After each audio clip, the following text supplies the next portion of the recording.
So this week, we're going to start exactly at noon, since Matt may have internet troubles at 1, which he'll describe briefly. But first, let me give you a quick introduction of Matt. He's an MSc student in the Johnson Lab at the Lady Davis Institute, and he's going to be providing us a workshop today on single-cell RNA sequencing. So with that, I think I'll pass it over to you, Matt, and I'm looking forward to the presentation. Hi, everyone. And again, I apologize. Hydro-Quebec just informed us that we're going to be losing power at 1 p.m. due to a planned service interruption, which seems a bit late notice for me, but unfortunately, it is what it is. So if I do get cut off, I apologize. But okay, so let me just share my screen and I'll start. Oh, I just need permission to share the screen. Owen, can you give him permission? It should be working now. Right, perfect. Excellent. Okay, so let me just get this going. Okay, so hi everyone. Well, thanks for the introduction and thanks for having me. I'm really excited to talk about this stuff. So just again, a quick little bio. My name is Matthew. I'm in the Johnson Lab. I'm an MSc student, first year in experimental medicine. My background is computer science, so I'm fairly new to the health sciences, but I absolutely love it. And I'm a huge nerd for single-cell RNA-seq analysis. I think it's like the coolest thing ever. So that's why I'm very excited to talk to you guys about it today. Just quickly, the way I formed this presentation is kind of just to outline, why are we using single-cell RNA-seq? What's the introduction in the sense of how do we get the data from the actual sequencing, and then kind of a typical analysis workflow. And then my favorite part is talking about the current and future landscapes of single-cell RNA-seq sequencing computational tools. And then we're going to get into a basic analysis. The way I formed this workshop was the idea that maybe not many of you are fully familiar with single-cell RNA sequencing. So that's why I really kind of want to go about just the really typical overview and a quick summary of how we get the data. Has anyone here used single-cell RNA sequencing before or have done any analysis with it currently?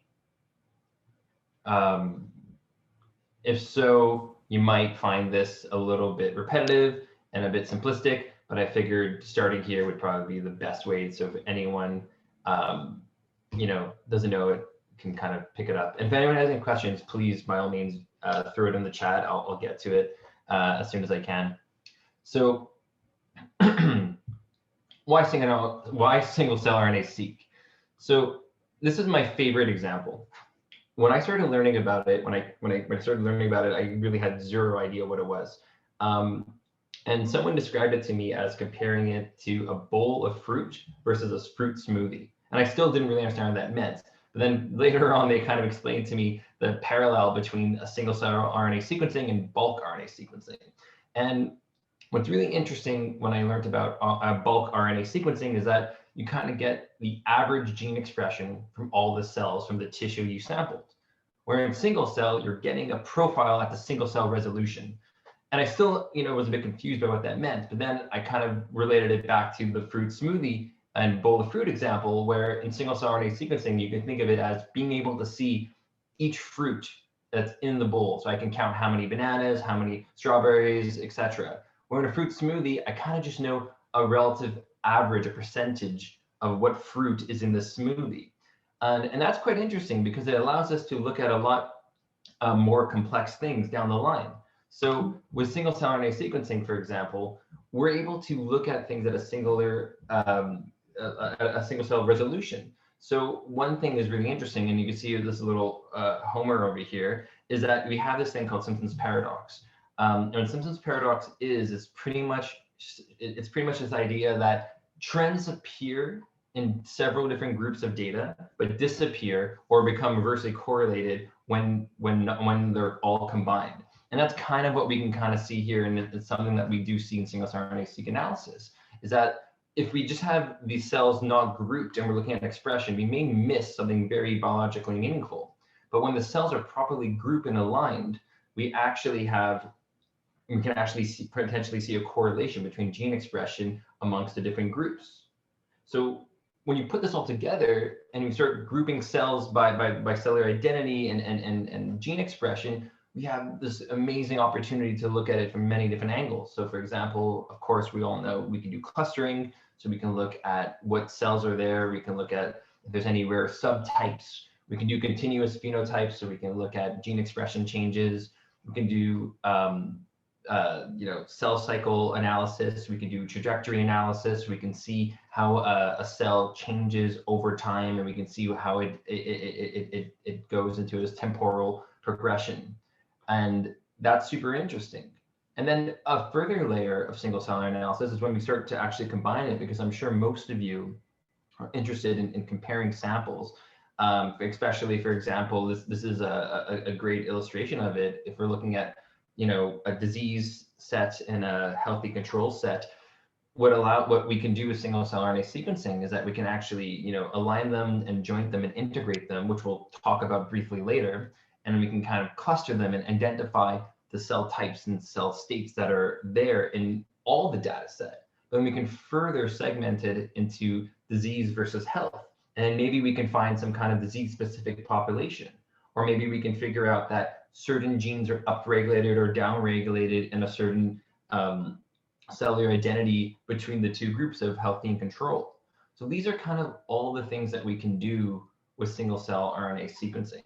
Of course, I'm kind of going into this a bit in a simplistic sense, but I just want to kind of show this basic things. And then, when you put this all together, we can ask questions like, which cell types are present in the sample?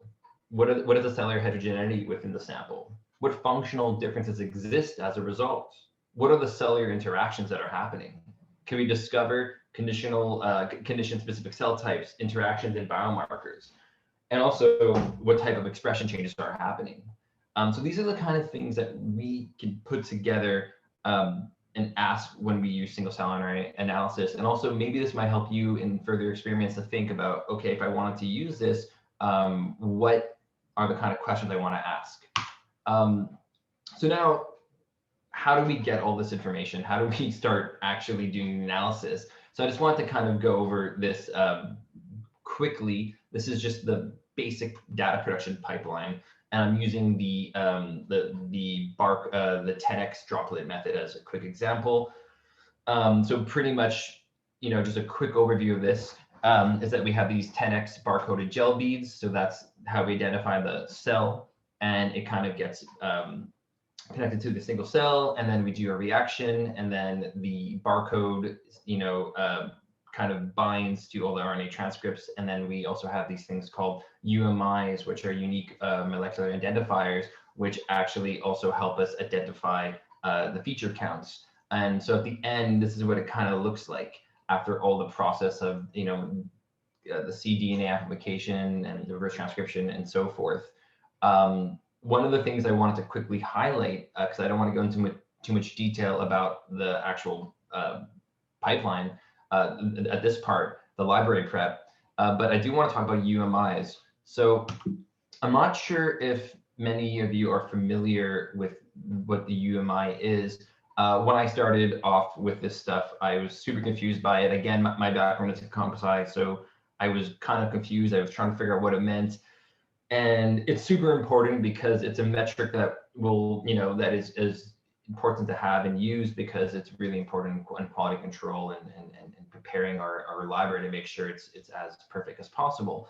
So I just wanted to show this example that, as you can see here, we have each individual cell has a cellular barcode. So again, the 10x bead, this is how we trace everything back to a specific cell. And then everyone has its own unique molecular identifier. And again, in the name, unique means that it's unique, it's one of a kind, attached to a transcript, and obviously the associated gene once you align it to whatever genomic reference you're using. What you see over here, we have in this cell, we have one gene and it has the same UMI. So this is interesting because this can indicate to us that this could be a doublet. This could be an issue with amplification or so forth. So it's something to keep in mind. Where over here, we also have the same gene, but we can actually count it as two different reads, two different counts, because of its difference in UMI. So this concept is kind of how we construct our count matrix, and this is how we kind of do the data process in later on in whatever program we use, which today we'll be using scRNA.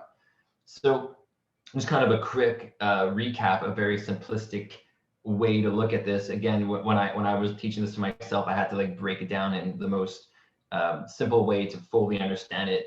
So this is a really interesting infographic I found, and pretty much what it is, again, here we have our single cell, and then the red strand is, let's say it's a red gene and a blue gene, and then the different color tags over here are the UMI.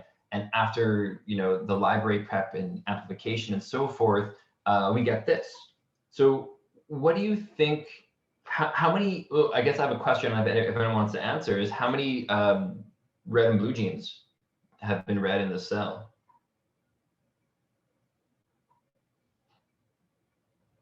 So if we, just looking at this, we would think, okay, well, clearly there's 6 red strands, so maybe that's 6 red genes, and then there's 3 blue strands, so 3 blue genes. But we need to pay attention to the UMIs attached to it, because this could just be an application error. This could be a doublet. So actually, we want to count how many of the UMIs are actually there. And so now we can kind of see that really there's only 2 red strands and 2 blue strands. So this is kind of a very simplistic way of the UMI, which I thought is, again, super important to just kind of understand. Again, maybe everyone already knows this, but I just figured it was a great thing to kind of talk about. So once we have that, we have our count matrix. So this is just kind of an example of what it looks like. So this is kind of the raw data. And where it's organized, that every column is a cell and every row is a gene. And then we have our different counts. And then from there, if you're using 10x Genomics, Cell Ranger is an amazing program. This is kind of like the portal that you get after you do your sequencing, and it gives you a breakdown of the estimated number of cells, how many reads per cell, and so forth. And it kind of does a quick QC for you and gives you kind of a matrix that we can use later on. So this is kind of like the sum of the data production pipeline. So now once we have this, we can kind of start moving into the downstream analysis. So at this point, we're about sequence reads and generating the count matrix. Now we can start getting to the QC part, which allows us to do all the things that we were talking about before. So after QC, we'll filter our data set to make sure we have good quality metrics. And then from there, we can do clustering, we can find markers, we can do trajectory analysis, differential expression, and so forth. And then over here, we have integration, which we'll talk about again a bit later, but this is just kind of if we have multiple data sets and we want to integrate them. And it's kind of a process that we go back and forth. But it's super, super important, of course, that we start with QC, and which is going to be the majority of our programming later on today. So this is just an overview, a visual overview of kind of the pre-processing and downstream analysis. I'm sorry if it's a lot of images at once, but I really felt that this was a great overview of it. It comes from a really great paper that I really recommend when you're interested in single-cell RNA sequencing analysis. It's called Current Best Practices in Single-Cell RNA-seq Analysis. And it's super helpful. I read it a bunch of times when I started off just to kind of understand what's going on. But over here, again, just the count matrices, the raw processing. This is what your quality control kind of steps look like. So you want to, normalize, do feature selection. Feature selection is choosing the genes that are highly variable, data correction. And then from there, you can do your clustering, do marker identification, see what markers relate to what cellular identities where you can assign to different clusters. And then from there, you can do all kind of things. You can do trajectory inference, as I said earlier, compositional analysis, gene expression dynamics. We can look at gene set enrichment analysis. We can do regulatory analysis, so many different things. But the most important part is really kind of getting through this to making sure that our data set is somewhat, is somewhat cleaned, that we can actually do these analysis and actually be able to take, biological meaning and not have weird noise and technical errors that will kind of, jeopardize our results. So this is kind of the overview of like what the pre-processing downstream analysis is. And then once we have that, what are we going to do? This is just a data set integration. I thought this is a funny photo between this dog looking very scared, because this is how it looks like when you have an issue, and then you could be like Wayne from Wayne's World. I just rewatched the movie, so I thought it'd be fun to put him in, and this is what you kind of want. So data set integration is exactly what we were talking about before. If you want to have multiple samples, so again, healthy control, you need to integrate them. And that is interesting because it can introduce a lot of technical variation, a lot of batch effects, and that can be really, really bad, especially when we want to marry the cell sets together, so we can actually compare it, jointly, and actually be able to infer things. So an example over here is, this is really not a good example. This is not a good example of something that's well integrated. So one of the first steps you would do in a data set integration would be actually to just do representation, a 2D representation, either UMAP or TCNE, and kind of see how it looks like. Because sometimes you actually may not need to integrate it to move forward. And that's excellent, because if you have a lot of, if you have a huge data set, integration takes a lot of time.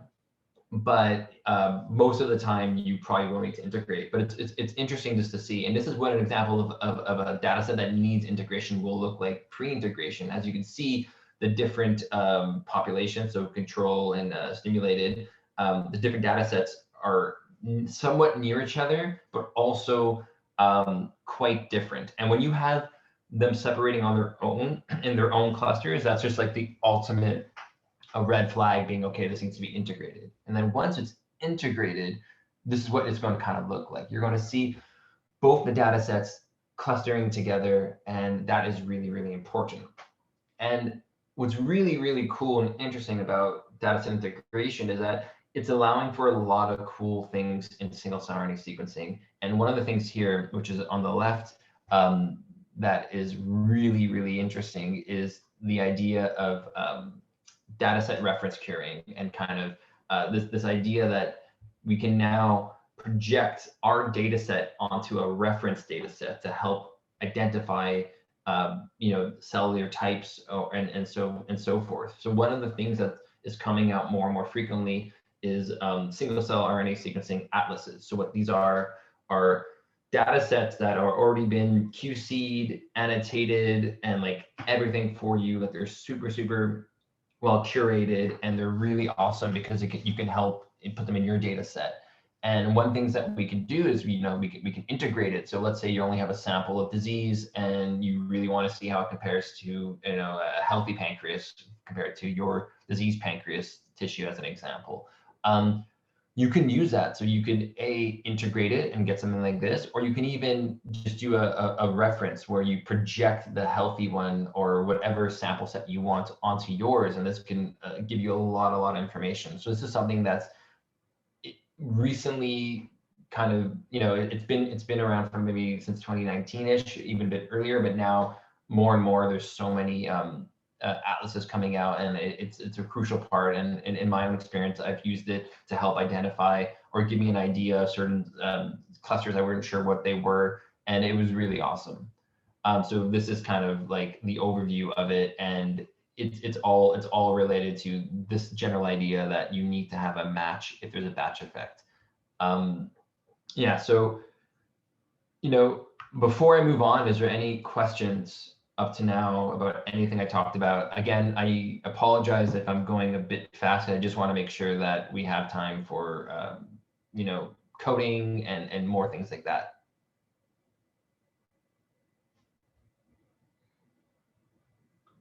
Okay, so one last thing. So the slide's quite dense, but what I wanted to do is just kind of show a landscape of some single-cell RNA-seq tools. Again, I'm a huge, I really think single-cell RNA sequencing is one of the coolest things. And again, coming from a computer science background, I think it's so interesting that a lot of these, theoretical tools that we learned how to, look at operating systems and databases and stuff like that are being applied to these complex biological questions. And it's really incredible what's being done, and how every couple of months there seems to be a new paper coming out, describing a new tool or workflow that can answer a lot of cool questions for you.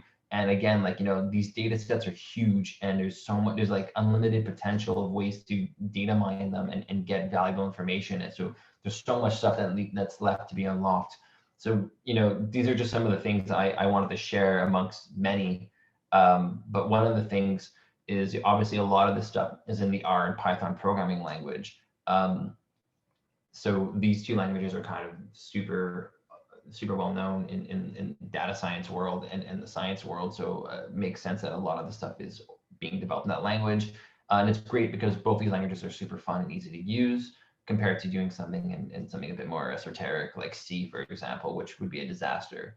Then these over here are kind of like the big players in terms of just doing, you know, like a Swiss Army knife of single cell RNA-seq analysis. So we have ScanPy, which is in Python, Seurat, which is what we're using today, which is in R, and then Monocle, which is also in R. And then you have something like scRP, which is really interesting. This actually helps do the analysis of TCR and BCR information. So if you did your library prep where you enriched for T-cell receptor information, this is kind of how, this is a package that you use to infer information from that and cluster and look at clonal types in your clusters. Over here, we have single cell RNA-seq velocity. I'm not too familiar with it, but I've been learning about it more and more, and it's really interesting. From what I understand, it kind of takes splicing information to kind of further infer pseudo-time analysis, trajectory analysis, which is right over here, to actually kind of show the more cellular dynamics and cell fate of clusters, which is really interesting. And then over here, as I mentioned earlier, this is a very common pseudo-type analysis, which can help kind of put your clusters on some kind of linked into time, where you can kind of see how, you know, certain genes evolve over this trajectory, or if you see how one cell will change over time. It's a quite a useful way to add another dimension of analysis to your work. Over here is one called Cell Phone DB, which I think is super cool. What this this tool does is it pretty much takes your clusters, and what it'll do is it will go cluster by cluster, and it will tell you which clusters have the most cellular interactions happening. And how it does that, it has this giant database of receptor and ligands, and it will kind of go through your data set, see which ones are there and apparent in your data set, and it'll give it a score based on expression levels and all these different things. And it has a really robust statistical framework to kind of really provide meaningful information. And then it gives you really cool resolution where you can actually see what cell, like again, here are the groupings of clusters, and then these are the groupings of ligand and receptors, and you can kind of see the amount of interactions per that. So that's an interesting way to kind of further look at your data set if you suspect there's a lot of cellular interaction. Another cool thing is scenic. So scenic is pretty much a regulatory network inference tool. And what it helps to do is kind of identify transcription factors that and determine a lot of things, like if they're on, they're off, what are they doing, what kind of activity, and stuff like that. So it's really interesting. It's quite complex, and I've only used it quite a bit. But the more and more I look at it and read about it, it's super helpful and very exciting. And then one recent one that I thought was really interesting was Muscat. What this one actually does, it kind of helps put your single cell RNA-seq data and kind of makes it a bit more like bulk RNA-seq.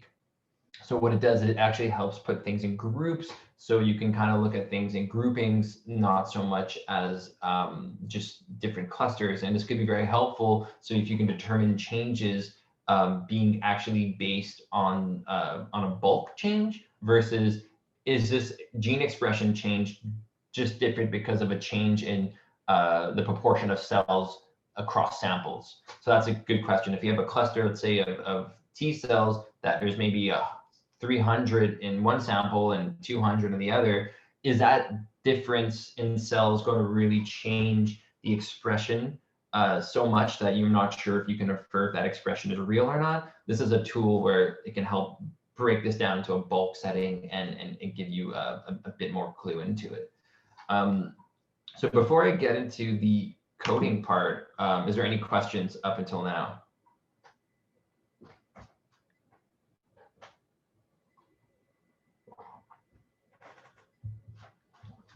Okay, so if there is any questions at any time, please like interrupt me, jump in. You can throw in the chat. Like I think more than happy to answer. Sabrina has a question. Yeah, I have a question. So is it what's the difference between UMAP and TSNA? Oh, that's a great question. Okay, so I mean, it's perfect that I ended up on this slide right here, right now, because this is UMAP. So UMAP and TSNA, I mean, without getting too technical in the actual way of how it's set up, if in my understanding, because also I don't fully understand everything about it. But pretty much what it is, it's a two-dimensional embedding of your high-dimensional data.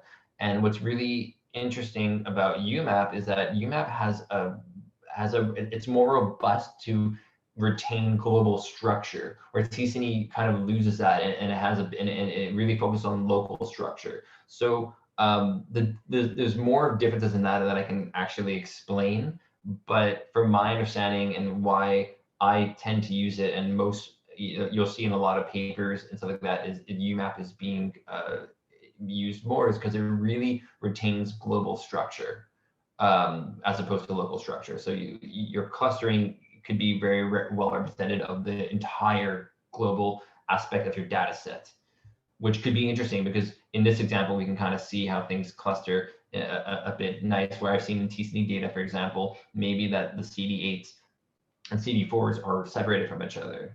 So I thought that was kind of an interesting thing. So I hope that kind of answered your question. I can send you, if you go on umap.-learn, if you just type into Google, that's the UMAP package in Python, and they have like all the mathematical breakdown of everything of what UMAP is, and they have a lot of comparisons to TSNA. So just a clarification. So by global structure, you mean how they are organized within the tissue or whatever? Well, I wouldn't say exactly in the tissue. I would say within the data set. Okay. Which is, I guess, a representation, an abstraction of the tissue. Okay. Thank you very much. No problem. I have a question too, Sure. If there's time.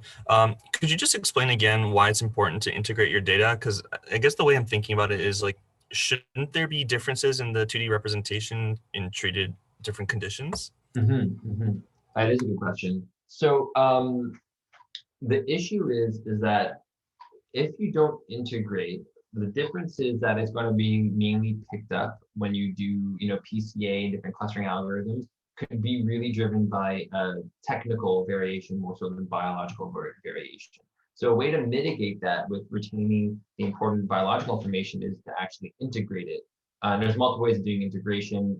One of the ways is the Surat does is something called SCT transform, which calculates, Pearson residual correlation. So it can kind of regress out the differences that are largely due to technical issues. So for example, like if you don't integrate it, you might get something like this, right? Where we see this kind of these two clusters on their own. They most likely are similar in many ways because they should have the same type of cells and in gene expression, hopefully, because you're testing it in a certain parameters, right?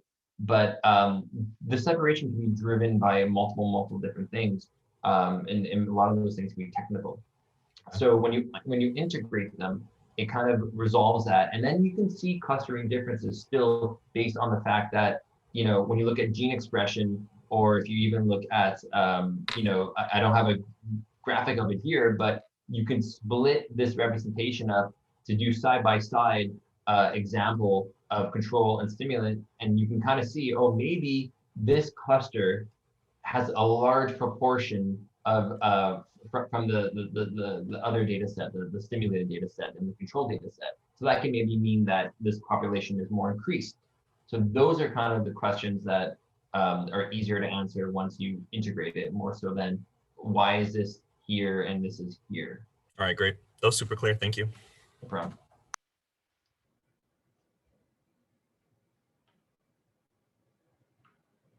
Okay, so what we'll do next is we'll kind of just do, so I'm going to go over the basic workflow using Surat, and I'm going to be using their classic tutorial of the 2.7K PBMC data set. So this is the one that everyone starts off with. So it might be repetitive for some if you've done this before, but I figured this is a great place to start because it has a large focus on QC, and I can kind of show you a couple of different things that I find helpful along the way, and maybe demystify or clear some things up, because the tutorial is incredible, but there's certain things that you might need to kind of further look at on your own. So hopefully I can clear that up for some. So let me just set that up. So first things first, okay, if you want to follow us at home, this is the Surat website. It has an amazing guide how to install it and set everything up in R. And this is, if you go to vignettes, it's the first one. And it gives you all the information that you need to kind of go. The code is quite similar to what I'll be showing you today. And it tells you where to download the raw data, which is coming from Attendix Genomics. So what I'll show you right now is that if you want to start and go with this, this is kind of how we set it up. So the first thing we want to do is get our data set. So if you click here, copy link, and you go into your R and you create a new workspace, you can download it directly in here within R. So you just kind of go to terminal and you can type in wget, and then you just put in the link like that, and it's going to download it as you see here. I already did it earlier today, but then that's pretty much it. And then once it's in there, you want to extract it. And doing that on through terminal or Ubuntu or Mac or whatever, you can usually click it. But if you want to stay within terminal, you're pretty much going to just use this function, it's tar, and you just put in the name of the file. You press enter, and it's going to kind of totally uncompress it, and then we have all our files ready to go. So the first step in Surat is obviously we're going to load our packages. So the packages that I recommend loading just starting off is just obviously Surat, tidyverse, which gives you things like dpiler, ggplot, and so forth. Patchwork, which is a way to kind of add graphs together super easily, so you can have really nice multiple plots. And then enhanced volcano, which is a volcano plot, which will be really helpful when we're doing differential gene expression. So the first step is loading in the data. So they have a function called read 10x, and you just plug in the directory. So you want to give it the whole folder, so it can access barcodes, genes, and matrix. So you supply it with the entire folder path. So then we can just run it. Oh, cannot find it. It's because I need to load the library. There we go. Okay. So now it's going to load a library, and it's going to be in this giant matrix. And what this matrix is, I'm not going to click it because it's huge, but it's literally the feature count that I was showing you before. So columns are cells, rows are genes, and it's going to be really, really big. We can look at just a little bit of it just to give an idea, but you're going to see this is what it is. So there are genes on the rows, and then columns are the actual cell, and all these dots represent zeros, and it's a sparse matrix, as they call it. So from there, we take this data and we use the create Surat object. So what we do is we put in the counts, which is this is the count matrix. We can name our project, and we want to say, okay, we want to make sure that we get no lower than 3 minimum cells that have at least a minimum of 200 features. So it's kind of like a pre-filtering just to kind of set it up. So once you do this, you run it, and it's going to create the Surat object. So what does it look like? So this is an interesting thing I thought I wanted to share about, is that when I started off, I really wanted to kind of look at what the object was and everything. So I had an idea of what I'm coding and playing with. So you might be really strong in R or Python or something, but you're not so familiar with the data type of the Surat object. So it's a good place to kind of see what you're working with, so it can help you when you're doing your coding and stuff to maybe do things on your own and create your own functions and interact with it in ways that may not be so obvious, because it's a huge package, and there's a million things you can do, and there's only so much that they give you in the tutorials and the vignettes. So when you just click on it, you're going to see it gives you a breakdown. Okay, so this has 13,714 features, so those are genes across 2,700 samples, cells. You know, it's the RNA assays in there and everything. And then when you click on it, it's important to see what the breakdown looks like. Oh, hold on. There we go. So you can see all that information we kind of see here. And one of the most important things is the metadata. So I really always like looking at this because what it does, it kind of shows you a nice data table of your entire data set. So when you click on it, you kind of see this. So we have in the row here, it's all the cells. And then we have things like, you know, original ident, count, feature. So, you know, it's kind of basic right now, but you could add to it. And especially if you have multiple samples, you might want to, you know, have a column here. It says, you know, control or knockout or something. I'm not sure what you want to add to it, or something more specific. But we'll see, we keep adding to this. And this is a big core part of the data analysis. So if we go back to here, what we're going to do, again, one of the columns before, number of feature count in here is pretty much how many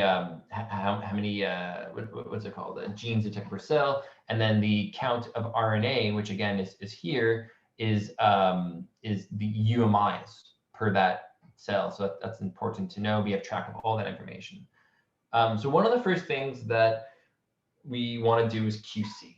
And one of the things we want to see actually is the percentage of mitochondrial genes that are present in our data set. And this is important because this is a way of filtering out if cells are dead, and it just picked up the mitochondrial genes that are kind of spilling out, and it's bound to our thing. So you want to kind of have an idea of the percentage of them within a cell. There's no hard cutoff. It's very much like you have to determine it based on your data set, so it can really change. So that's why it's really important to kind of look at it. So CERT has a function called percent feature set, where you put in your object and you put in a pattern. So what this pattern is going to do, it's going to find all the mitochondria genes, because it starts with MT dash. So all the genes are MT dash. And from there, it's going to calculate a percentage. And then we can store it in the metadata. This is how you store it in metadata. I'm making a column and I put it in. So if we click this, it's going to do that. So now if I go back to the metadata, we have it. So now we can see per cell the percent of mitochondrial genes. And that's an important QC metric, as you'll see later on. Over here, I gave an example of how to calculate it manually, because all you're doing is, you know, you're collecting all your mitochondria genes. So here, I'll just I'll run it and explain it. But you can see here, mitochondria genes. These are all the genes that were found in our data set, and then this is just summing the matrix and compiling, you know, the percentage per cell. And do you think there's going to be a difference between doing it the SORAT way or the manual way? Well, when you look at it, it's not at all different. So it's really what you want to do. I just want to show that you can do both ways and kind of what the logic behind it is in the background. There's other things you can look at too, right? You don't have to limit yourself just to mitochondrial genes. Some people like to look at red blood cells and see if there's any contamination in their data set. So for example, you can do the same thing, either using feature set or doing it manually. So for example, I'm just going to use feature set. These are all the genes that were there. And then I can also calculate the percentage, and I can see, you know, if there's a lot of contamination in our data set. So one of the things we like to do is SORAT obviously has a lot of its own visualization functions, but I just want to show a quick way that you can kind of do it yourself if you're already comfortable with ggplot and different plotting mechanisms within R. So one of the things we're going to do is just take our metadata from our SORAT object, and we're going to save it in a data frame. So it's just pretty much taking all that information and just putting in a data frame. So here, it's the same thing that we were looking at before. And then from there, we can kind of do different plots. So for example, we can look at cell density. We can look at cell density by looking at UMI and looking at gene count. So for example, you would get something like this. So this would be let's move this thing around here so it's easier. There we go. So this is like looking at the amount of features, so that how many genes, and then the UMI count. So this is kind of a way to see a metric. So like there's certain cutoffs, like for example, it's recommended that if you have things below 500, you want to get rid of. If you have things below, I believe it's 7 or 500 again, you might want to get rid of these because there might just be dying cells and nothing interesting. So that's one metric that you can do on your own, or you can kind of put all you can say, okay, you use this violin plot from Surat, and I can say, okay, take the object, let's go into the metadata, and I want you to grab feature count, UMI count, percent of mitochondrial genes and all that stuff, and I want to see what it looks like, because this is what it's going to be. This is what's important in order to here. I'm going to zoom it in so it's better for everyone to see. But this is a good way to do QC metrics. You can kind of see what the majority of all your cells are. So one of the things that's super important is looking at the mitochondria genes. So we can see that in our case, the majority of them seem to be below 5%. And again, this is very subjective to what kind of data set you're working with, but this one seems like having a 5% cutoff is going to get rid of maybe dying cells that have a high percentage of mitochondrial gene content, when these might be more tolerable. So 5% might be a good cutoff. And same with here, right? Like having a high count, high UMI might mean that this is this might mean that there's a doublet, and same with feature count. So these are things you kind of want to keep in contact, where you think, okay, well, 5,000 might be a decent cutoff here, or 750, and these might actually be a doublet. So going back to that image we saw earlier in the slides, this might be double counting. Again, looking at the hemoglobin genes doesn't seem it's as much of a concern, but we could filter, but it's less than 1%. I'm not going to bother with it. So once you've determined this, you can also kind of do other things. If you want to look at a feature plot. So this is doing a scatter plot with a correlation. So you can kind of see, again, if you wanted to see how well the counts coordinate with the features, how about percent of mitochondria genes versus counts. So you can see, again, majority of our stuff is in the 5% region. So 5% might be a great cutoff to get rid of these. So these are just the different ways you want to look at it. And again, there's no right way or wrong way. It really depends on your data set. That's why they give you these tools that you can kind of infer what's good for you. In my case, I really think 5% here is a great cutoff. I think having cells no more than, getting rid of feature counts no more than 2,000 is interesting, because these are most likely doublets. So once you determine these things, you could go ahead and actually start filtering. So just for the sake of time, I'm not going to go through the different types of, this is just another GG plot kind of showing, this with mitochondria expression. So you can see the lower cells here have more percentage mitochondria.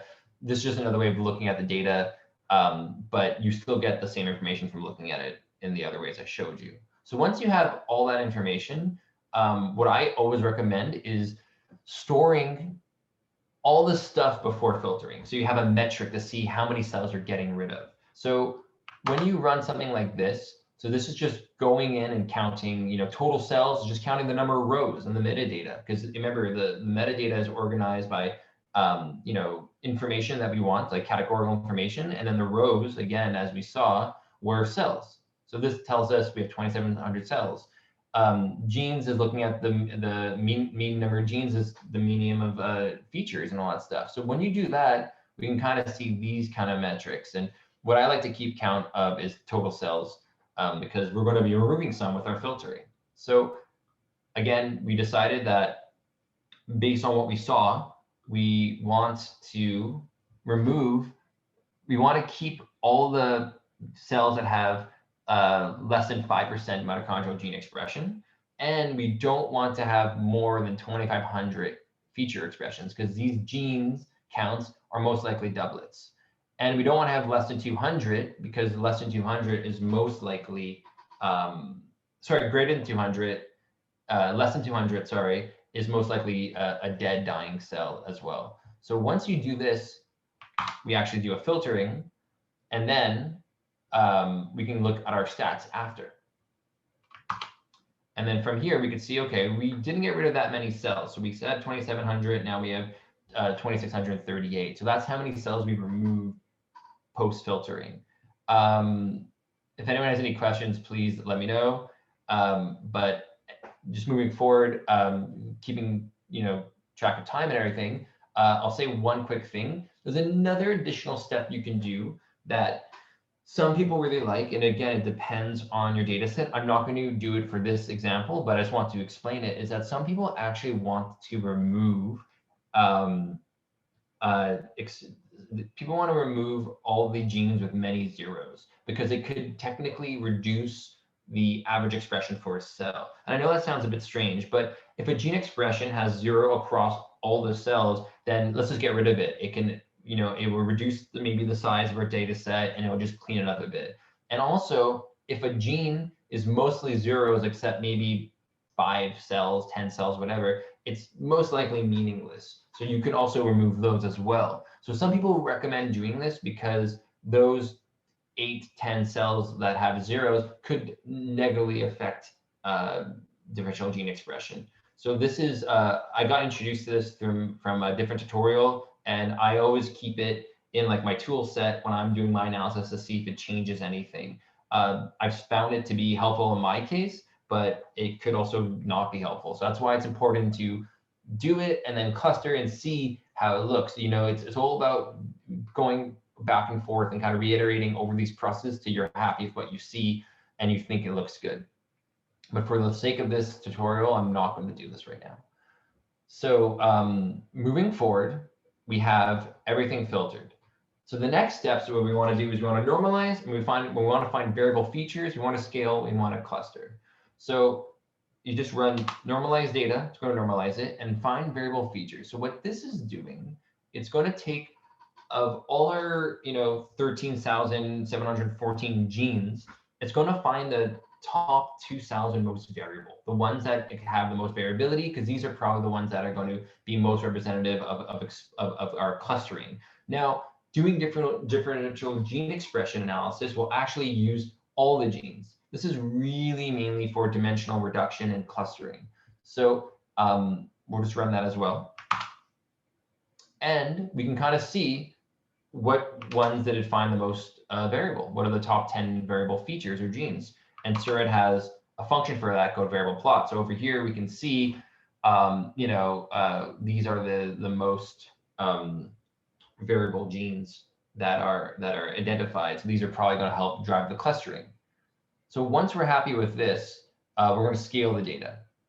And scaling the data is simple. You want to scale it based on all the genes, not just the variable ones, right? So you can get all the gene information by just getting the row names, because remember, in the actual count matrix, each column is a cell, but each row is a gene. So by doing that, you get all the genes, you scale it, and now we're ready to do some PCA. So now we run PCA, and what PCA is, it's a principal component analysis. So what it does, it's a dimensional reduction technique that helps, kind of show you which dimensions have the most variability and describe the most variability in your data set. It's extremely useful in everything to do with anything with big data. And now we can kind of look at, just a heat map is a feature that looks like the heat map, and we can kind of see, the difference in variability between the genes. And that's, I thought of something kind of interesting and cool. But now comes the tricky part, is choosing how many PCs you want to include in your data. One of the tools that I like to do is look at elbow plot. So traditionally, when you look at elbow plot, it's usually where the elbow is, the bend is where the kind of limit of your PCs that are driving variability. So we can see that PC1 and 2 are the highest. So the most variability is captured in those two principal components. And then over here, it kind of starts to plateau. So 15 is probably doesn't contain that much information.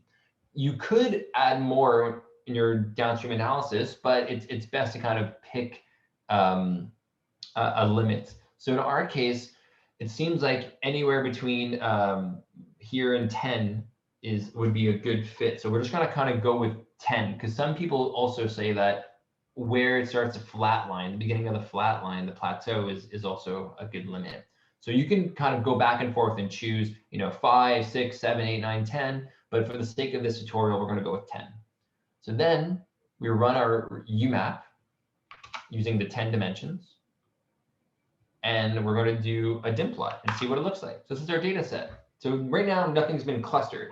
We just have a UMAP representation of the variable genes. We haven't divided these things into clusters yet, because that will be done using a k-nearest neighbors algorithm that I'll show you in a second. But quickly, I just want to mention that in UMAP, you have these two settings called min, distance, and spread. This kind of controls the packing, the representation of it. So for example, if I were to make this a smaller number, you can imagine that I'm reducing the distance. It's going to make everything tighter. So when I run it, you're going to see the difference. It condenses it. So in my case, in this case, for this tutorial, keeping it at 3.3 is great, but you might notice in your data set, it might make more sense to actually change those parameters to kind of tweak and see what makes your data look, look visually the best and informative. So once we're happy with our UMAP representation, we're going to find neighbors and find clusters. For the sake of time, I'm not going to show you the differences, but in terms of parameters, but there's two parameters that are important here. In find neighbors, you can choose the k parameter. So you can choose the amount of k nearest neighbors. So it will help kind of decide what clusters could be divided. So for example, this could be divided into, I don't know, let's say they decide to divide this into 3 clusters. They might make this 1, 2, 3, or maybe this will be this area as a cluster, this area as a cluster. So it kind of segments your data in a certain way. And resolution kind of determines how many clusters are we going to chop up based on this. So what we're doing here is we're using just 5. So now that we ran our resolution, everything that, and we run our plot again, we can see that now it actually clustered and made actual segments out of this static representation. So it's interesting to see that the UMAP will make this representation, this embedding, just based off the variable features. But doing a k nearest neighbors and a find clustering algorithm that's given by Surat, it will actually give meaning now and divide and subdivide these clusters even more so we can give meaning. So the next step is, okay, so what are these? What's going on? Like, what is this? Like, I have no idea still. I know I'm working with PBMC, so I suspect it's going to be, monocytes and lymphocytes and so forth, but we kind of need to do some kind of analysis. So the first thing we're going to use is something called find all markers. And what this does is it does a differential gene expression across all the clusters, comparing all of them. And there's a lot of parameters. So one is saying that min % is saying that the gene that we're looking at has to be at least in 25% of all the cells in that cluster. And it has to have a minimum logfold threshold of 0.25. So if this represents, let's say this is a CD8 T cell, and I'm comparing to all the other ones, this has to have a 25% log expression, at least 0.25 logfold change expression of that gene compared to the other ones. And I'm only reporting only the positive expressions. I'm not looking at the down regulations. Now, the reasons why we have them like this, I'm just going to run it while I talk. But the reason why we have these settings is, of course, setting these upper limits really speeds up the process. But if I want to look for maybe a more rare marker in a cluster, I might want to play with these and maybe make it 10%, or maybe make this 0.5, or maybe I want to look at what's down regulated, so I'll put false here. So these are the kind of things that we can look at. So now we ran it. We have this is what it comes out. So we get this PBC marker. So now we can see, oh wow, this is amazing. Per cluster, we have genes, and then we have all the information. What's important is, what do these values mean if you're not familiar with it? So one of the values that I find very interesting, of course, is your percentage. So this %1 is saying how many in this cluster 0, which I don't know which one is this one over here. It's saying that 100% of the cells express this. And the average logical change is telling you at what level of expression is this compared to all the other cells. And then the %2 is saying, well, how much of this gene is represented in all the other clusters? So this is not so informative, but if we were to sort now and look at it by top markers, so here I'm just going to run this and I'll explain the output in a second. But if we were supposed to look at the top markers, now we're going to see some things. So right now, if we ran a code and sorted by average log-fold change per cluster, we can see, okay, like this is interesting. CCR7 is a good marker for naive T cells, especially naive CD4 T cells. And we can see that 43% of cluster 0 is expressing it, where only 1% of all the other clusters represents it. And it has a huge log-fold change. So this to me might be a meaningful marker moving forward. Once you kind of identify, you have some idea of what your features are, you can kind of look at it like this, a dot plot, where it looks at the clusters and then the top genes, and we can kind of see, okay, like there's a pattern here, so maybe these will help us identify.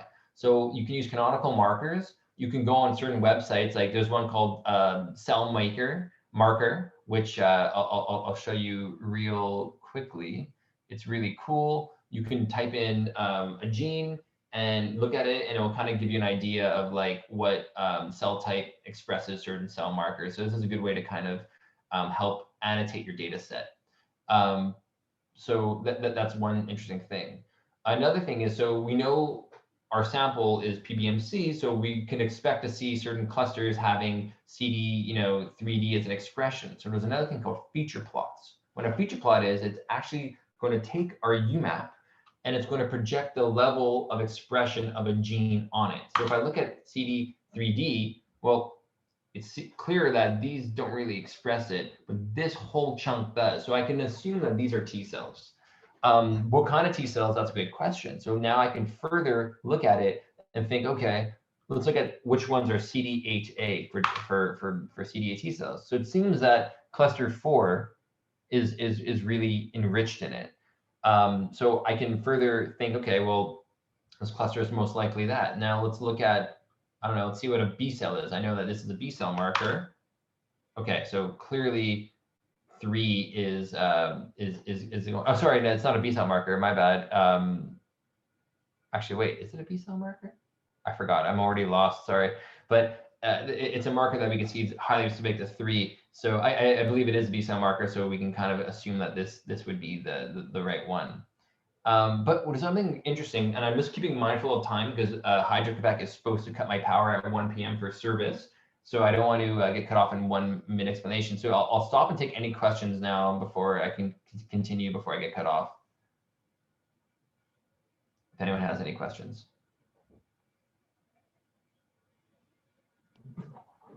I have one. Sure.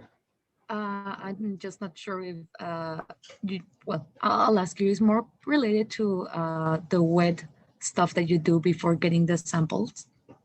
I'm just wondering which kind of samples are the ideal ones, like cell lines or tissues that were frozen, or FFP samples, or what is the ideal one? That's a great question, and unfortunately, I don't know too much about it, but I think it really depends on what you're looking at. From what I've seen in the papers I've read, that a lot of it is peripheral blood and tissue samples. And it seems like those are some of the kinds that I've seen the most. I'm sure it's been done on all the things you mentioned, and I guess it's really truly specific to what questions you're trying to ask and what your the basis of your experimental procedure is. Hopefully that answered. I'm not quite sure. I see something in the chat. Yeah, so my power is still here, so I'll keep going. If anyone has any other questions. I think Kieran has a question. Oh, sure. No, I just wanted to add to or answer Amelia's question that I sent some samples for single cell sequencing at Genome Quebec, and they asked us to have fresh cells in single cell suspension, not frozen or anything. So it would be ideal if the cells are intact for barcoding. All right, perfect. Thank you, Kiran. Thank you so much. Okay, so I want to show couple other things quickly. So a cool thing is, so if you remember, we were looking at this, and we kind of saw that all these clusters are related to T cells because of the expression of CD3D. So what is this cluster here? And then, looking at our final markers, we get it per cluster. But this is comparing it piecewise. It goes this cluster versus 1, 2, 3, 4, and so forth. But if I want to have a bit more, more of a granular insight, it might be interesting to look at just this cluster versus just these. So CERT has a function called find markers, where you can kind of say, okay, well, I want to look at cluster 6, which is this one, and I want to look at these 3 clusters here. So I can kind of see, okay, what are the difference? So I know that these are 4, 2, and 0 because I had them here. I think the label should be there. Yeah, there we are, 4, 2, and 0. So I can say, okay, I want to compare cluster 6 to these and see what the markers are. So if I run that, I'm going to get an output like this. Now, here's the annoying thing. If you look at our other one, we had genes as a column, which is great because then I can search here and see what cluster has what, and it's super interesting. Here, we don't have that in the output. So a quick way to fix that is just to take your data frame, add this $sign, and create a new column called genes, and just do row names cluster 6. And by doing that simple line, now we're going to have it organized where the gene is there. So now we can actually, look at things. And then from here, first thing I would do is I would organize by average log fold change.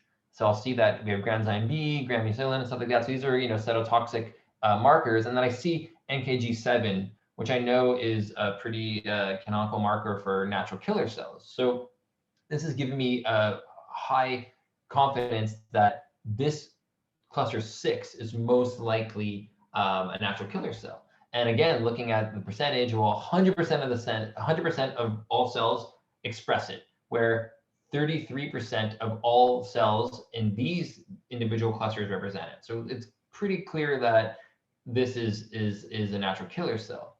And what we can also do is one of the packages I was mentioning earlier, enhanced volcano plot. I'm sorry, I know we're going over time and I still have power, so this is the last thing I want to talk about. But the enhanced volcano plot does a volcano plot comparing the differential gene expression of what you're showing. So for example, I want to look at the cluster 6. And by doing so, I have my cutoffs here. So I have a high p-value cutoff. I want to make sure that the log fold change is 1. And then if I I'll zoom in, I can kind of see now, okay, like what's going on. So the negative stuff is going to tell me what's downregulated in this cluster. And then and what's upregulated is in the positive log fold change. So I can see that natural killer, this gene here, which is identified, which is a canonical marker for natural killer cells, is really upregulated in my cluster 6, and it's not even here at all in the other clusters 4, 2, 0. So this is another kind of way to help identify those hard, tricky clusters, because the issue is when you do find all markers, you may not be able to identify, a pesky subcluster like this one, 8, for example. So having the tool to use find markers is an interesting way to further investigate what a certain cell type is. So just for the sake of time, I'm gonna stop here, but I wanted to, talk about a couple other things, but hopefully we'll do a follow-up where we can do a bit more of a complicated example where we do integration and stuff like that, because this is just the beginning and the tip of the iceberg of downstream analysis. So thanks so much for attending, and I'll try to take as many questions as I can before Hydro cuts my power.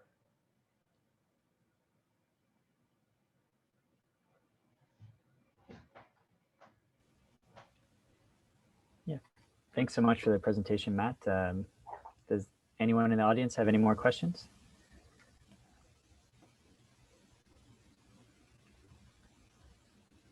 Everyone's still digesting the lecture. Yeah, I'm so sorry. I really hope I didn't go in hyper speed. And I know if you're not familiar with R, I may have glossed over some things. You'd be like, oh, how do you do this and that? But what I could do is I can put this on a Git, or if you have any questions, you can email me and we can go over some things, and I can help you outside of this. We could, you know, by all means, please message me if you have any issues.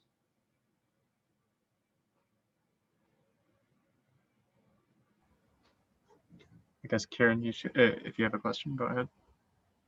No, I was just, I just wanted to say this is, has been a really good presentation. I've seen a few others online that weren't quite so good. It was nice to see the specific parameters that you were using and kind of the possible parameter changes that you made.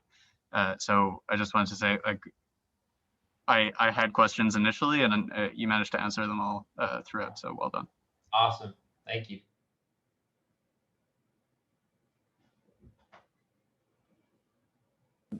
We will be sharing the recording afterwards, right?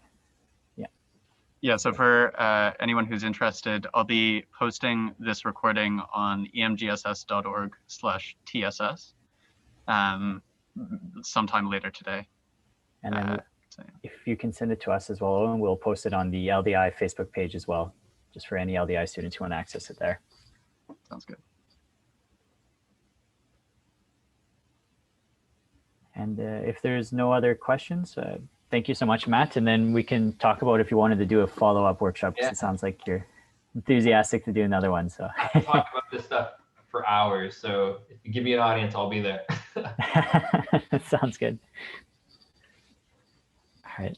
Thank you, everyone.